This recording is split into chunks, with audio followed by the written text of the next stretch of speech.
Hello everybody! So now that we know about all the basic logic gates, we can apply them to something useful. And in this video we'll learn how computers add numbers, so we'll build another circuit. But first let's think about what it means to add numbers in binary. So here I have a little display, so this is the top number that we're adding, this is the second number, and that's our output. So right now what I have is 0 plus 0 equals 0. Makes sense? Easy so far. If you have 1 plus 0, we should have 1, pretty easy as well. If you have 2 plus 0, so this is 1 plus 1, that should equal to 2, and 2 is binary, is 1, 0. And now, all of a sudden, we have quite the something. So this is 2 plus 1 plus 2. That'll be 5, and let's see if our output makes sense. So this is 1, this is 2, this is 4. 4 plus 1 is 5. Alright, that works perfectly. And we can actually kind of extrapolate this to a truth table. If you kind of look at it like this, you might have seen, so that will be the truth table for the adder. But not any regular adder. This is what we call a half adder circuit. And why is it called half adder? You might guess. As you can see, we only have 2 digits for the input, but we could have 3 digits for the output. And what do we do with this? So we'll talk about this one just in a bit, but for now let's see how we can build the half adder circuit. And it's actually pretty easy. If you look closely at the truth table, it's pretty much a XOR gate and a AND gate. And as you can see here, that's exactly what I have. So this is the compact version of the XOR gate that we built right over here. This is quite a bit more dramatic. You can actually build it way simpler in Minecraft.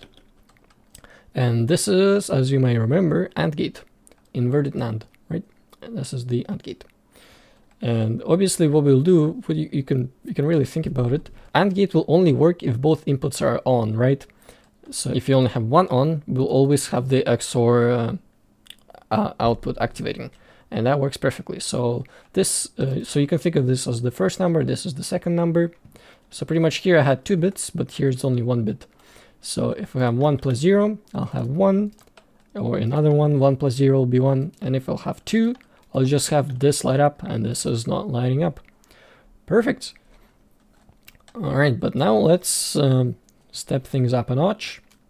This is pretty simple and quite honestly not that useful. Let's look at something more interesting, which is a full adder circuit. So here I have 3 inputs, one for one number, second for the other number, and there's a third little guy right here, which is our carry in. So normally this digit right here is what we call a carry out, right? So it's just kind of extra, so that's the carry out. And so in a full adder circuit, we'll need a carry in. And what we use the carry in for is actually to simply invert the output.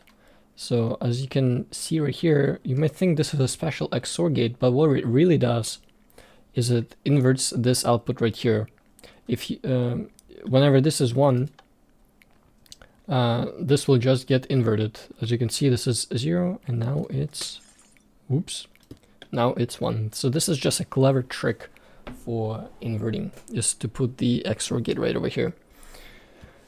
Alright, so so this XOR is part of the half adder circuit, and this XOR is part of the inverting the carry in. And we also have 2 AND gates. I switched the AND gates from this type to this type just because they fit better in here. Alright, so let's see how it works. So say we have everything 0 right now, and of course our inputs are 0. 1 plus 0, we'll see a 1. And another 1 plus 0, we'll also see a 1. And the carry will also produce a 1 at the correct place. If we have, say we have a carry in, and we just want to add it to a 1, we'll see a 2. Same will work with the other one, of course. We just have the different AND gate activate, but they all come here into the OR gate. which is convenient, and we'll get this input activated. Then you might ask, what if everything is on? Well, it's actually quite simple, really, because we have a 1, this is also a 1, and this is also a 1. And we'll just have a 3. 1 plus 1 plus 1 is 3. So these are all the same bit. None of the stuff is 2. So if everything is activated, we'll get 3, which is exactly correct. And remember, this right here represents 2. And this bit is 2, and this bit is 1. So here's a quick reminder. This bit is 2, and which is off, and just 1 is on. So if everything is activated, the XOR right here is activated, which produces 0. We'll also negate the 0 into a 1, and the AND gates is activated from over here.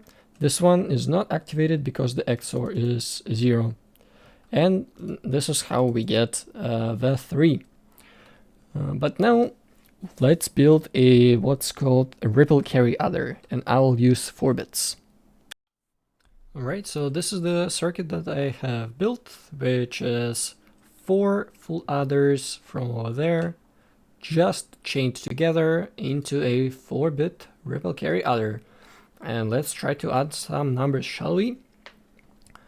This is the menu, kind of the input I/O that I've built. This is the most significant bit to least significant bit, as you would normally see it. And let's add some numbers like 5 and 6 together. So 5 will be a 4 and a 1, and we can do a sanity check right away. We adding 5 plus 0, and we see 5 on the output. So this is 1, 2, 4, 8, 16. 4 plus 1 is 5. And if you add 6 to it, which is 4 plus 2, we should see 11. And what we have here is 8 plus 2, which is 10, plus 1, 11. Perfect. Let's add some more numbers. How about something like 10 and 7? So 10, that would be 8 plus 2, and 7 would be 4 plus 2 plus 1. All right, and what we have here is 16 plus 1, which is 17, and which of course is what 10 plus 7 is. So let's take a closer look what we have going on site. 0 plus 1, very simple, pretty much not connected to anything there. We'll just have a 1 here, and nothing will get carried out. Next one is 1 plus 1, and this is where we'll see both inputs right here, which will produce a carry out and a 0. So 1 and 0. And then that carry out is propagating through into the carry in there. And here we're supposed to see this one light up. But because of the carry out from here, we will get a 0 and yet another carry out. And right over here, we're supposed to see just the 1. But once again, because of the carry out, we'll see a 2. Alright, so looks like it's working perfectly. And if you light up all the numbers, which is going to be, I believe, 15 plus 15, which is supposed to be 30. And we can see here, so this is 16 plus 4, which is 20. 8 plus 2 is 10, and that'll be 30. And I believe it should make sense that the last number is 0, because we have everything light up, and 1 plus 1 will produce 0 and a 1, or rather 0 and a carry out, which propagates all the way through into our carry out, which we can of course use to add more full adders. Alright, I hope you enjoyed, and now you know how computers add numbers.